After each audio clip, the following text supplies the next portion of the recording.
Sit down and grab your lunch. It's time for the Bolts Brown Bag, the only show where you make the call. Break up the matches. And welcome to Bolts Brown Bag at 10news.com, where we will be talking Chargers every single week. I am joined today by special guest co-host Chris Ella, my longtime radio co-host. Good to have you back. Little different setting. We are here in the 10 News cafeteria. What did you think? Did you even know we had a cafeteria here?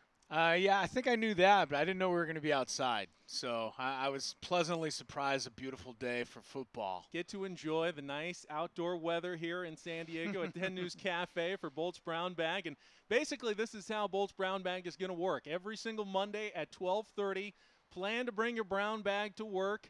Instead of going out to lunch, you sit by your computer and we talk about the Chargers. We'll be wrapping up the previous day's games most of the time when the Chargers play on Sunday, and we'll be looking ahead and taking a look at all the top stories around the NFL, what's going on around the league, and down at Chargers Park. But Can I bring my Brady Bunch lunch box, or does it have to be a brown bag? You can do whatever you want. Okay. Actually, we're going to be having our lunch in just a moment, too, from our sous chef. Brandon Chambers going to bring it out here at 10 News Cafe. All But right. today, of course, the big story is the NFL season opener, the Chargers and the Arizona Cardinals at 7:20 tonight on ESPN as the Bolts kick off another campaign coming off a playoff season, and a chance to prove that last year's finish was not a fluke under Mike McCoy's first-year tenure as head coach. 20-year anniversary of the Chargers' only Super Bowl appearance, right? 1994, 2014. So I think that word is kind of sneaking into the back of people's minds, Super Bowl. I think people think the Chargers have a shot if everything goes well and they get a few breaks and bounces along the way. But not many people outside San Diego are thinking that, and I like that. I think that's a good way to go into a season where you feel like you've got a contending team. I think the Chargers, to a man, feel like they have a chance to win this thing this year. They know they can compete with Denver, and it starts tonight, obviously, with Arizona. But I think they know they can compete with these teams in the AFC. I don't know that anybody else is aware of it, but maybe after tonight they'll start thinking the same thing if the Chargers put on a nice performance. Now, this is going to be a participatory show. This isn't just you and me talking. This is going to be the fans, and we're going to invite today and throughout the season fans to call in, Skype in as well with their thoughts on the Chargers, what's going on, what they think about the games, what they think about the NFL. So get an opportunity to do that. In just a couple of minutes, though, we're going to go out to Arizona. Eric Williams from ESPN.com is going to join us. He's traveling with the team getting ready for the game tonight. So we'll get an update on what's going on, although I can tell you the big news today at Chargers Park, Antonio Gates has restructured his contract. Multiple reports say that he's basically taken some of the money, turned it into a signing bonus, and the Chargers have gotten about an extra $1.5 million of cap room for this season. Now, they're not going to go out and sign a giant player at this point. There's no one really available, but you do need a little money to play with over the course of the season. When guys get hurt and you need to add other guys to the 53-man roster, you have to have a little bit of flexibility. So Antonio Gates has done that. Now, whether or not he can play tonight is also a big mystery, because all week long he didn't appear on the injury report, and then on Saturday when the Chargers turn in their final injury report, he's listed as questionable with a hamstring injury, apparently suffered in practice that went on behind closed doors. We haven't heard hide nor hair from Mike McCoy about it or anyone else. And questionable, Chris, is the most vague term when it comes to NFL injuries that there is. Questionable can mean 50-50 like it's supposed to mean. He may or may not play, but it could be 90-10. It could be 10-90. Mike McCoy could go any direction, so I've got no idea if Antonio Gates is going to be out there tonight. No, and I wonder, with this restructuring of his contract, if it's something that the team came to him with. It doesn't seem like something that he would volunteer to necessarily do. I think the team came to him with this. We've been talking about Antonio Gates, you and I, for about 6 months now, and whether or not, Antonio Gates was, as great of a Charger as he has been, as great of a player as he has been. Are you going forward with Antonio Gates? Are you ready to turn over this tight end position to Ladarius Green? And I think for the longest time the Chargers have been hesitant to give Ladarius Green the shot. Now I think tonight Ladarius Green might be forced to be the starter, might have to get the shot, and we'll see what he can do. And I think the Chargers came to Antonio Gates, it's just a guess on my part, and said, hey, you know what? You're probably not going to be as big a factor as you have been in the past. And much like, LaDainian Tomlinson's career kind of wound down with the Chargers, I think that's the way things are going with Antonio Gates a little bit. At least that's how it appears heading into this season. Good thing the Chargers do have Ladarius Green, and he's got to be ready to step up, probably a little sooner than we thought. Yeah. If you want to participate right away, you can do so on Twitter, #BoltsBrownBag. We have a Facebook account as well. I've got Twitter open here on the phone, so if you want to contribute any comments, go ahead and do so. We're going to get to some of our regular features. First, though, thought you might like to know what the Chargers are doing right now in Arizona. So earlier in the week, we talked to Philip Rivers and asked him what Monday is going to be like as you're waiting all day for a 7:20 kickoff. Sunday night, you have games during the day before you play. Monday night, there's nothing on. There's nothing on or nothing to do. You got to wait till 7 o'clock to kick it off. So I think it's just pacing yourself all week in the preparation. I think it's being as relaxed as you can. Monday is always a good game. The whole family gets to watch it, so that's cool. So.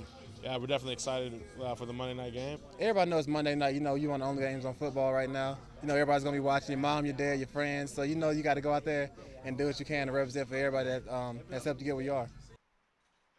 All right, so Philip Rivers, Kendall Reyes, and Ladarius Green. Philip talking about how on Sunday night game, at least you can watch all the games that are going on. But when you're in a hotel room and it's been pouring in Arizona, just kind of stuck all day, it is kind of a tough day that you have to just wait around. And the Chargers are used to this, though, being the last team to get started on their NFL season. I hope some of those guys are tennis fans, because isn't the men's finals being played today in the U.S. Open? So maybe some of them can watch some tennis and relax and get their mind off tonight's game. All three of those guys looked really happy, though. Didn't they? They look so happy and excited and just ready to go. They're all big smiles and just enthused to be ready to start this season. We've got a live studio audience here. I like to say we have a 2 patty melt minimum to join the crowd here on Bolts Brown Bag.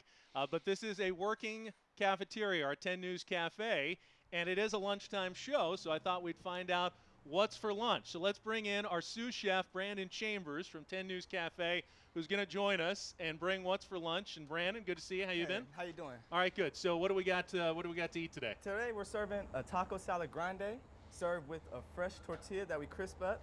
We put it on a bed of lettuce, and we put ground beef on it with fiesta rice and some Spanish corn on it, served with the side of salsa, and we garnished it off with some sour cream and guacamole. I like the shell. The crispy fried shell is always what makes the taco salad. Why are you in between me and that taco? What I have to do to get you out of the way so I can get over to that taco? Now, Brandon here is not just our sous chef, though. Brandon is also a semi-pro football player with the San Diego Thunder, a developmental league. So tell me a little bit about your team and your football career. Right now, we are 2-0, and we are in regular season. We have a game this Saturday at San Diego High School at 7:30 against the San Diego Stallions. I've been playing for about 3 years in this league. It's a great competition. We have a lot of fun, a lot of fan support come out. Great time to come out if you're not doing anything on Saturday nights. Should I pick you up in my fantasy league? Are you good? I'm definitely good, worth the points. You get some points for me? Yes, sir. So, all right. Brandon, are you a Chargers fan or an NFL fan? Who team do you pull for? I pull for great football. Okay. Great football. Diplomatic answer. Diplomatic answer. That's usually what Raiders fans say when they're around Chargers fans. Sounded like a Raider fan. What did you see yesterday? You get a chance to watch some of the games yesterday? I did. All right, what did you think? I thought it was a great season opener for a lot of teams. A lot of teams got to show their talent, and a lot of unknown names, so got to prove that they can play in this league. I like to see the Bills, what they got to come forward with this year. That was a great game that I seen yesterday. The Steelers game and the Cleveland Browns, that was a great game. I like to see what Hoyer is going to bring out this year because he's got the ropes against him. So it's going to be a great football season. All right, Brandon. Well, appreciate the lunch. Taco salad looks delicious, and look forward to having you out here next week. All right, thank you very much. Man. All right, that's What's for Lunch with Brandon Chambers, our sous chef. Doesn't that look good? When do we Here, eat? What segment do we eat? I'll put that in front of you there, Chris. Oh, thank you. We might need some silverware at some point. All right, but we'll do that. And Brandon brings up a good point because I wanted to bring up some of what happened in the action yesterday in the NFL, and the Chargers are going to be in Buffalo in a couple of weeks, and all of a sudden you think one game that's not going to be a tough one on the schedule you think all of a sudden, well, now Buffalo, they go into Chicago, they beat the Bears. Now you got the Seahawks next week. They're definitely good. The Bills could be a problem. This could be a very daunting 3-game stretch to open the season for the Chargers. Well, that's why you don't worry about the schedule and look at it. I mean, I think most people think tonight's game's a difficult game on the schedule, with Arizona winning 10 games last year, and they came up short of the playoffs because they were in the NFC West. But Arizona actually had a better record than the Chargers did last year. But you don't know how good Arizona's going to be this year. And look, maybe New England's going to be down this year. Miami took them apart yesterday. Maybe Miami will be good. And then a lot of what happens in the first week sometimes is overblown, you know. So I don't think you play schedule like that. I think the fans like to do it. They like to look ahead and see who's coming up. But, you know, if you're the Chargers, you got one thing, and that's let's focus on Arizona tonight, try to get this one, and get home 1-0.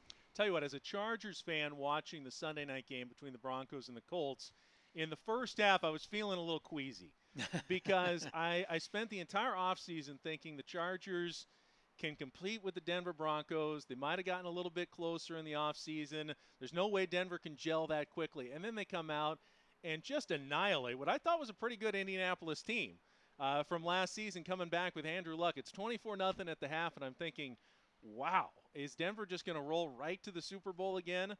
Then in the second half, we saw a bit of a different story. I don't know if the Broncos just let up a little bit with the big lead or if they are somewhere in between what we saw in the two halves, but at this point through one Sunday, Denver's still the team to beat in the AFC. No question about that. Well, they are because they won it last year and they played well last night. But I'll tell you, what I saw last night was the fact that I think Indianapolis is a very good team. I mean, when you're down 24-0 on the road on opening night at Mile High or Invesco Field and you come back and almost tie that football game, that says a lot to me about the Indianapolis Colts. And I think people are looking at the AFC and they're saying Denver's a team to beat.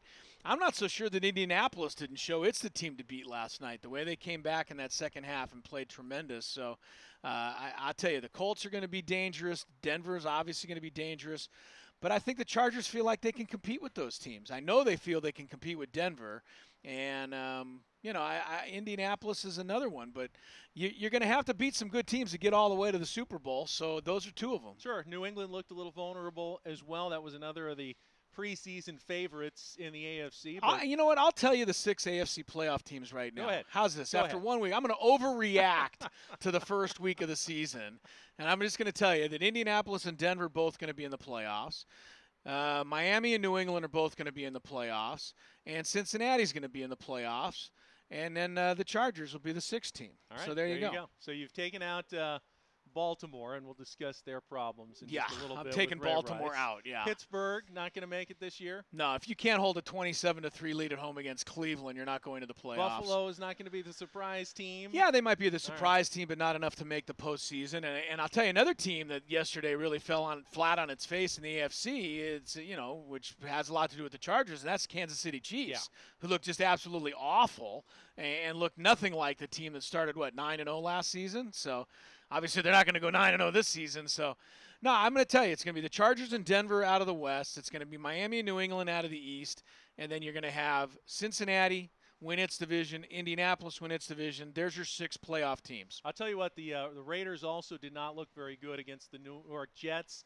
Not that we expected them to be good, but all of a sudden the AFC West is looking a lot more like a 2-team race after half a day. And if the Cardinals beat the Chargers 24-7 tonight, it might look like a 1-team race. Might. So you better be careful what you say. Yeah. And don't overlook the Tennessee Titans with Ken Wisenhunt going over from the Chargers. They actually, I thought, looked very impressive. Well, he did his old team a favor yesterday. Just went into Kansas City and knocked them down. Tennessee can't compete with Indianapolis. Indianapolis is a level well above them in that South Division. All right, what we're going to do now is try to unveil our Skype technology, and we're going to go out to Arizona. I have dialed up Eric Williams from ESPN.com, who is scheduled to join us from Arizona, where he is covering the Chargers. And, Eric, we've got you live online, 10news.com, Bolts, Brown, Bag, Crisello, and Ben Higgins. You hear us okay? Yeah, I got you, Ben. You got me? Excellent. We got you perfectly. Very good. So I heard it's like raining cats and dogs. Are you building an ark right now in Arizona? It was raining pretty bad last night, thunder, lightning, all that good stuff, which, for me being from the Seattle area, was like being at home. It's not raining right now, though. It's just kind of cloudy, overcast, a little bit humid, but weather, at least right now, doesn't look like it should be a factor. And, of course, they have the retractable roof, and I imagine it'll be closed. I also heard that they have this roller field that comes out and back in, and they had it in all weekend. Yeah. So it's not like the sloppy field or anything's going to be wet either. So that's not going to affect the game at all. No, I don't think weather conditions should be a factor at all. As you mentioned, I think they did have the field inside. Even if the field was outside, I think it drains pretty quickly. So footing shouldn't be an issue today. Okay, I can't hear Eric at all. Okay, so well I just wanted to let you know. I know we're on live. That's okay. I know we're on live internet feed here and the whole thing, but I have to. So Eric, if I ask you a question that causes you to repeat something, I apologize in advance. But I know the Super Bowl is going to be in Arizona this year. I don't know who's going to be in the Super Bowl this year. A lot of people think they know. But let's just say the Chargers were going to be in the Super Bowl this year. I was going to tell you that. How much of that would you be buying? How much of that would you think is absolutely ludicrous?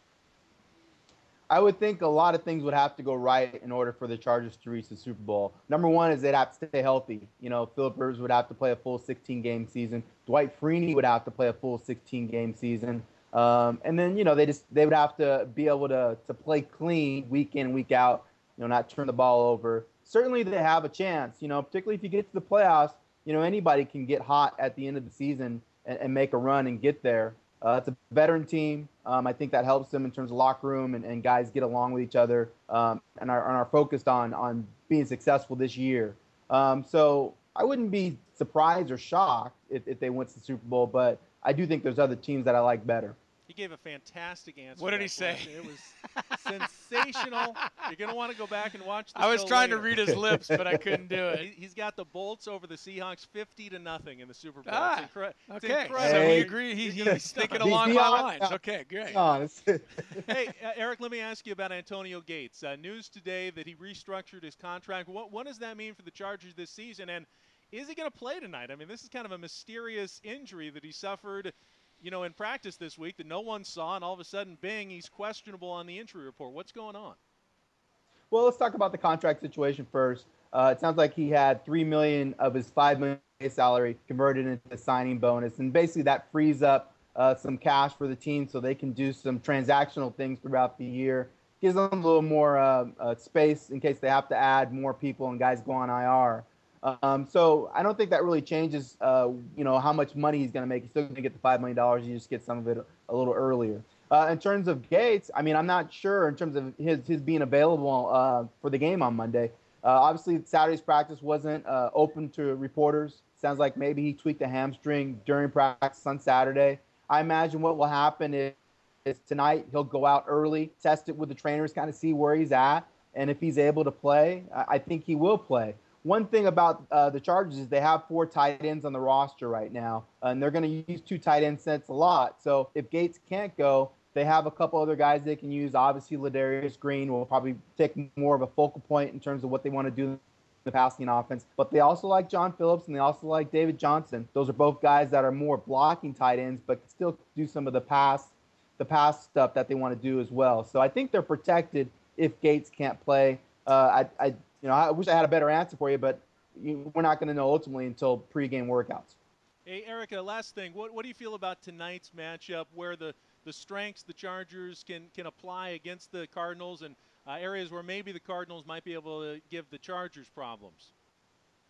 Well, I think the 2 things I'm going to be watching is San Diego's pass rush, Dwight Freeney, Melvin Ingram against a patchwork offensive line. Can Arizona's offensive line protect Carson Palmer? Carson Palmer's a potted plant. He's not going anywhere. He's going to be, 6-7 yards back. He's not going to be a guy that scrambles. And so I think San Diego should have some success in terms of pass rush. And then I think on the offensive end, I want to see Keenan Allen, Malcolm Floyd matching up against Arizona's cornerbacks and Patrick Peterson and Antonio Cromartie. And they shake loose against those guys, which are one of the better tandems in terms of covering outside in the league. And then how much time is Rivers going to have against that Arizona defense? I think San Diego's offensive line is one of the more underrated offensive lines in the NFL. I think they'll do a good job of protecting Rivers, allow him to get to his playmakers. Eric, really appreciate it. Thanks for your time. Me Enjoy too, the game Eric. tonight. Even though Chris couldn't hear you, we appreciate it. Thank you. Yeah, thanks, fun guys. tonight, Enjoy the game man. tonight. All right, take care. Appreciate it. What did he say about the Chargers going to the Super Bowl? I'm just He curious. thought it wasn't entirely realistic. I got to figure out how to. Not entirely realistic. Yeah, okay. I mean, he said a lot of things are going to have to go right if the Chargers are going to make the Super Bowl this season. Okay. All right. Well, that's fair enough. And that's fair enough where things sit right now. That's true for every team. Absolutely. A lot of things have to go right for any team to make the Super Bowl. Even the Seattle Seahawks, even the Denver Broncos need things to go right. At the very least, they can't have big things go wrong, like an injury to Peyton Manning or some suspensions. The Seattle Seahawks dealt with some of those last season as well. So you can't get to the Super Bowl without at least a little bit of luck in the NFL. Well, look, I looked at Seattle. This is a team that 2 years ago lost in the divisional playoff at Atlanta and didn't reach the NFC Championship game. It was a wild card team that year. And then last year put it all together and end up winning the Super Bowl. The Chargers were in the exact same spot last year that Seattle was 2 years ago. That doesn't mean history is going to repeat, but the Chargers have a shot at this thing. And I'm not – Ben, I think you know me, and anybody who's watching right now knows that I've the last thing from a homer, farthest thing from a homer, but I like this Charger football team. I like what they've done. I'm very curious to see Brandon Flowers tonight and see what he can do against Larry Fitzgerald. If they match him up against Larry Fitzgerald, how much of a difference he makes in that secondary. A healthy Dwight Freeney, a healthy Melvin Ingram. There's a lot of things to like about the fact that the Chargers are going to be better this year just based on the personnel that's here that wasn't here last year. All right, getting some comments on our Bolts Brown Bag hashtag on Twitter, including, let's see, one. We've got, if you saw the top of the show, even lunchboxes are allowed. We've got a couple more here. Let's say they agree with your 6 playoff teams. Oh, in yeah? the AFC. Already? Absolutely. Yes, you got some agreement already. That's good to see as well. So if you want to, Bolts Blitz had that one. I agree with Chris on the 6 AFC playoff teams. So if you want to participate, hashtag Bolts Brown Bag. You can do so on Twitter. We've got the Facebook account as well. And we got the Skype line open as well. Our Skype account is Bolts Brown Bag. See if it works, hit or miss a little bit, but we'd love to get some fan participation as well if you want to call in. And it might be a great chance for you out there, those of you that have been putting up with me for years on the radio. You might be able to get on this Skype right now and just go ahead and tear me apart, and I won't be able to hear you. No, so I won't be able to respond. So you can just come on and just whatever it is you feel like saying. I'm not going to be able to defend myself. I don't think I can hear right now either. I'm hopefully we're still talking and everyone else can hear us, but I can't hear anything as well. So we're in the same boat at this point. We can see just fine, though. And the big story in the NFL today is completely visual, and that is the new video that was released by TMZ.com of Ray Rice in the hotel elevator in Atlantic City with his then fiancee, now wife, that originally resulted in a 2-game suspension, but now has resulted in a whole lot more. So if we've got that, let's play the video that was released by TMZ.com today. It's pretty shocking and it's pretty surprising.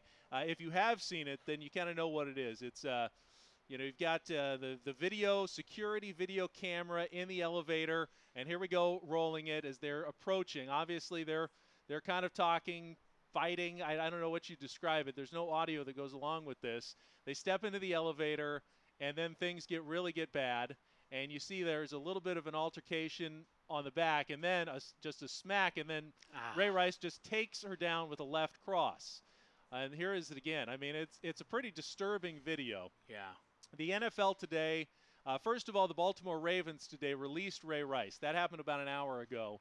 And then a few minutes later, the NFL announced an indefinite suspension for Ray Rice based on this new video. He had been suspended 2 games previously. Then Roger Goodell came out and revised the entire domestic violence system of penalties in the NFL to make it a 6-game suspension for the first violation and then a lifetime ban for the second one. The NFL claims they hadn't seen this, that this is new to them, but it's pretty surprising considering what I know about the NFL, their security arm, their resources, that TMZ could get access to this video, whereas the NFL has never been able to see it before in their entire investigation that went on for weeks and weeks about this Ray Rice Yeah, incident. but I also can't believe – I'm not going to give the NFL the benefit of the doubt. I rarely do, but I also can't believe the NFL saw this video and still came down with only a 2-game suspension. And Roger Goodell, I think the minute he came down with a 2-game suspension, realized that he made a mistake, and just his punishment was not severe enough, and so they went to work to kind of cover that up and say, hey, look, we're going to put a whole new process in place here. It'll be a 6-game thing from now on. But with this video now, in addition to what they saw earlier, very easy now for the NFL to just rid themselves of Ray Rice. I just kind of wish maybe Everett Cabrera was in the elevator with Ray Rice rather than his fiance, because Everett Cabrera, somebody needs to smack that guy. Well, but I know we're crossing over into freeways sports. Going right I know by we're here. crossing over sports here. I don't see him wandering out there at any point. I don't think this is done for the NFL. Some people are already calling for Roger Goodell to step down. I don't see that happening, but I still don't see how they didn't get their hands on that video. And if they saw that video and said 2-game suspension, that's hard a to believe. Huge problem. Yeah, that's hard to believe. That's why I say I'm giving the NFL the benefit of the doubt for one of the rare times. Roger Goodell has been, if one thing Roger Goodell has been, it's been that he's been hardcore when it comes to suspensions and fines. And I mean, guys make 1 tackle and they sit out 2 games. So I find it hard to believe that Roger Goodell could have seen that video, that one that we just saw, and only had the original 2-game suspension. I don't think he saw it. And I mean, why does everybody want Roger Goodell to step down? He didn't punch the gal. I mean, he's now seen the video, and he has basically deemed that Ray Rice is not going to play in the National Football League. And I think that what more can you ask him to do? All right, we've got a tweet here from at Will, at Billy HOJR, asked, do you see Manti Te'o making a big impact this season on defense for the Chargers? Big impact? Yeah, I mean, that would be great if he did make a big impact for the Chargers, but I am not counting on it, and I don't think the Chargers are counting on it either. I think that's why they picked up Cavell Connor in the offseason, a former Indianapolis Colt who did some good things in the preseason as well at that middle linebacker position. And with Manti Te'o listed as questionable already this week with another injury, you got to wonder how effective he's going to be again. Luckily, the Chargers are a little deeper at that linebacker spot than they were last year. Yeah, the guys in front of Manti Te'o are going to have big seasons in order for him to contribute. And, again, a lot of linebackers have success when the guys in front of them take care of the blocking and leave guys like Manti Te'o free to roam around and make some tackles and make some plays. So Corey Legit's got to have a big year. Ingram and Freeney rushing the passer, they have to have a big year. And if they do, then Manti Te'o has a chance to at least be a solid contributor for them. I think that Corey Legit is very much the key to this Chargers season. Maybe the entire team, not just the defense. Last year, the Chargers could have gone deeper in the playoffs with a little more help from the defense. They did play better at the end of the season. If he can play like we saw in that preseason game against San Francisco, I mean, that changes everything. I mean, now, all of a sudden, you can open up things for Dwight Freeney, for Jerry Atachu, for Jarrett Johnson, for Melvin Ingram. Eric Weddle doesn't have to be another linebacker necessarily. If you've got a guy making big plays in the line of scrimmage and eating up blockers and making tackles, he can go back and start intercepting passes again. Plus, you've got the new cornerbacks. You've got Brandon Flowers and Jason Verrett, who might be able to give your defensive linemen and linebackers just that much more time to get to the quarterback. Just make that quarterback pause an extra half beat before he makes that throw. That could be the difference between Melvin Ingram getting a sack and the guy getting off a big completion. So, Corey Legit, if he can be healthy and show what he showed in that third preseason game against San Francisco, I think that'll make a huge difference for the Chargers this season. The guy I'm really watching is Brandon Flowers. To me, when they picked him up, that's when I started thinking, you know what, the Chargers have put together the kind of defense that potentially could be championship caliber, championship quality. I always think you need a shutdown corner, and I don't know that Brandon Flowers 100% yet is a shutdown corner. I know he made the Pro Bowl as a cornerback, but people said, look, he had better seasons previously than he had last year. But if Brandon Flowers plays shutdown at the corner, then that makes the whole defense a whole lot better. All right, if you want to participate on Twitter, hashtag #BoltsBrownBag. You can also tweet us. I'm at Ben Higgins SD. You're at Chris LOSD on Twitter as well. Got another comment in from SD Juan. He says, what do you think of Matthews fumbling this year? He still needs to work on his ball carrying. Well, we had a lot of discussions on the radio over the years about Ryan Matthews, Chris. Did he fumble in the warm-ups already today? He did fumble in the first preseason game at the no, he hasn't fumbled yet today. No, not okay. yet. No. I don't know. I am tired of the whole Ryan Matthews fumbling. He might fumble a couple of times this year. Hopefully they don't come in key situations, but I'm more worried about how Ryan Matthews runs the football than I am whether obviously you got to hold on to it, but does Ryan Matthews truly have a fumbling problem? I mean, how many times he fumbled last year? Once? Twice? I mean, he's a starting running back in the National Football League. He did not have an undue number of fumbles last season. So it's something that he has gotten much better at. I know when he fumbled in the first preseason game at the goal line, they got a lot of people worried. I'm not going to panic about Ryan Matthews. I'm more concerned about him staying healthy. Yeah. But even that's not as big of an issue this year. All right, I'm going to see if we can go to another Skype call here. We got Jake from BoltsBlitz.com who's joining us on Skype. Jake, are you there? Yes, I'm here. I hear you, Jake. Outstanding. Outstanding. What do you want to talk about? Well, let's delve right into it. Obviously, we got a big game tonight, Monday Night Football, Chargers versus the Arizona Cardinals. A lot of things like Eric Williams and you guys were touching on before as far as the things that you wanted to be looking for in the game. The biggest key that I'm going to be looking for in this game, obviously, is the defensive back play. You have Michael Floyd, you've got Larry Fitzgerald, two guys who, on paper are going to be bigger receivers of the Chargers receivers who are undersized that are going to have to cover well in their defensive back schemes. It's, we haven't gotten a lot of opportunity to see Brandon Flowers out there and to really go through a full game stretch. You got Jason Verrett, who came on late in the preseason, didn't get much time to start. I think that's going to be the biggest question mark. If Andre Ellington is going to play, is obviously another huge question mark. That's another dynamic to that Arizona offense. But as it stands right now, I think that covering Larry Fitzgerald and Michael Floyd, limiting the big play downfield is going to be the biggest thing to watch for tonight. Well, I think it's going to be fun to see how much Jason Verrett plays, how effective Brandon Flowers is going to be against Michael Floyd and Larry Fitzgerald. And it could be a big key to the game. But you know what, Jake, I don't think it matters. If the Chargers can get pressure on Carson Palmer, it's not going to matter what Larry Fitzgerald does because he's not going to have enough time to do anything too bad to hurt the Chargers. So the matchup to me is whether the Chargers are going to get pressure, as Eric Williams called him earlier. What did he call him? A statue back there? He doesn't move too well. So if they can get some pressure on Carson Palmer, that's going to go a long way. Yeah, absolutely. I mean, and the Chargers have had, a history of facing Carson Palmer, so they know what he can do and what he can't do. So the good thing is the fact that, like you were saying earlier, Ben, if Corey Liuget can have a game like he had against San Francisco, the Chargers defense, specifically the linebackers, are going to be able to open up the playbook, get very creative with their blitzes. John Pagano is going to be able to, probably bring a safety around, whether it's, Weddle coming from one side or if you have Gilchrist or you have Richard Marshall coming from the other. But, tonight's going to be a very good opportunity, I think, for the Chargers as a whole to really gain balance both offensively and defensively.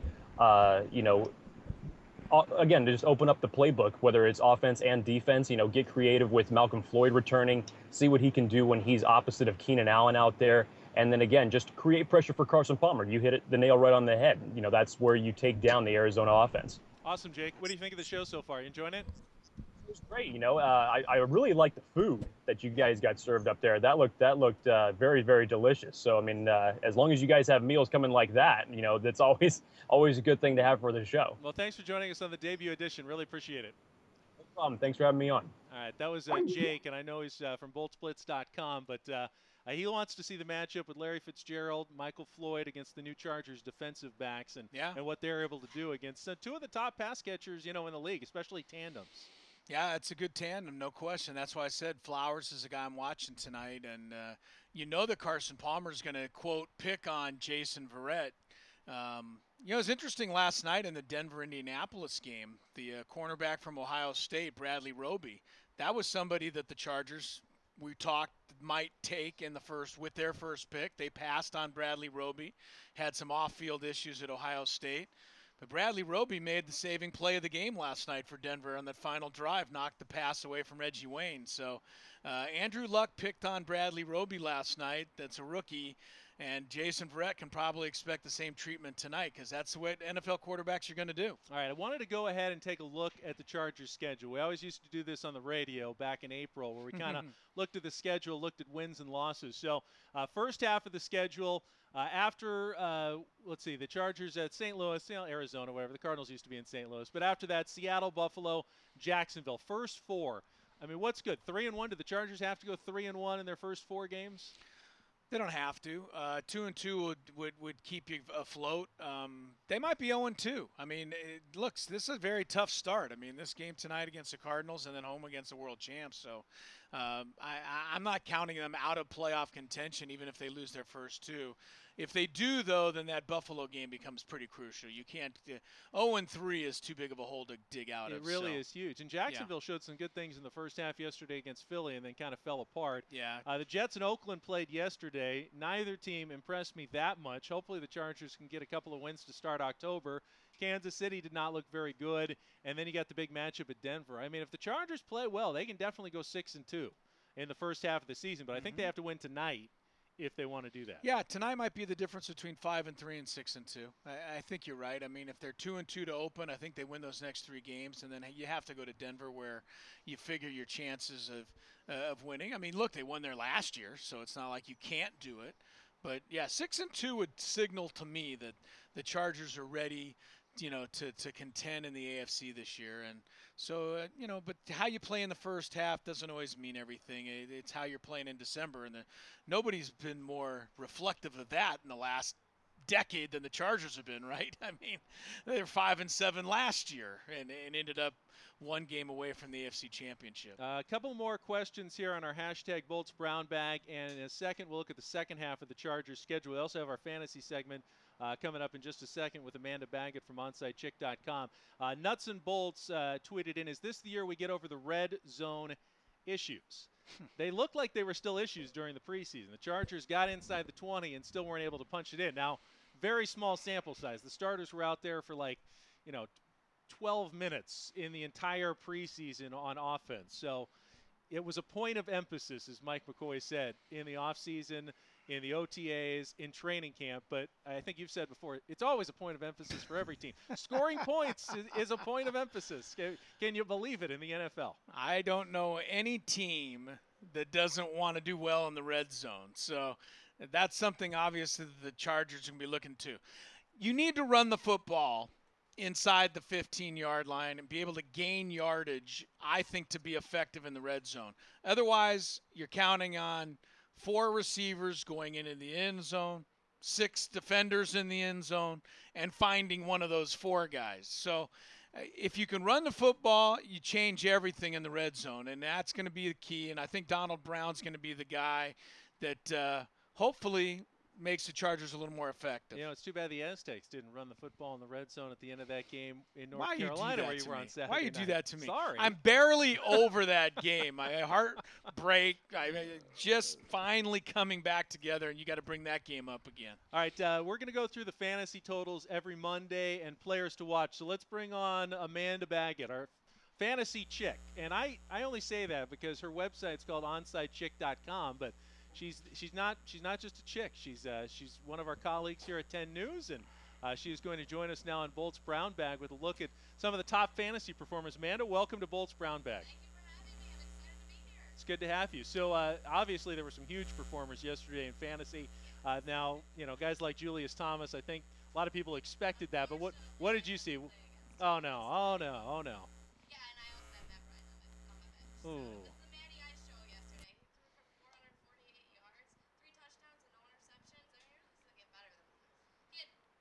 Behind the line, so I expect that from him the rest of the season.